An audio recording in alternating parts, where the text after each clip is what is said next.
নগা ছাত্ৰ ফেডাৰেশ্যন, সদৌ অসম ছাত্ৰ সন্থা, খাচী ছাত্ৰ সন্থা, গাৰো ছাত্ৰ সন্থা, মিজো জিলাইপল, ত্ৰিপুৰা ষ্টুডেণ্ট ফেডাৰেশ্যন, সদৌ অৰুণাচল প্ৰদেশ ছাত্ৰ সন্থা, সদৌ মণিপুৰ ছাত্ৰ সন্থা সামূহিক সংগঠন, উত্তৰ পূৰ্বাঞ্চল ছাত্ৰ সংগঠন নেচুৰ হৈ আজি CAAৰ যি নিয়মাৱলী, যি বিধি তাক প্ৰত্যাহ্বান জনাই আজি ইতিমধ্যে গোচৰ ৰুজু কৰাৰ কাম সম্পূৰ্ণ হ'ল।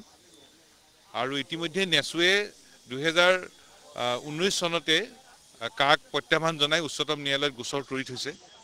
এতিয়া নেচুৱে কাৰ বিৰুদ্ধে গোচৰ তৰি থলে আৰু নেচুৱে আজি কাৰ নিয়মাৱলীক প্ৰত্যাহ্বান জনাই আজি গোচৰ তৰিছে।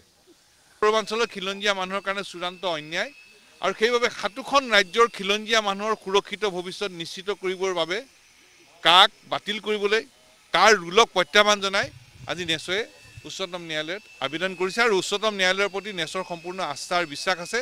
উচ্চতম ন্যায়ালয়ে উত্তৰ পূৰ্বাঞ্চলৰ খিলঞ্জীয়া মানুহক ন্যায় দিব বুলি নেচুৱে আশা কৰে।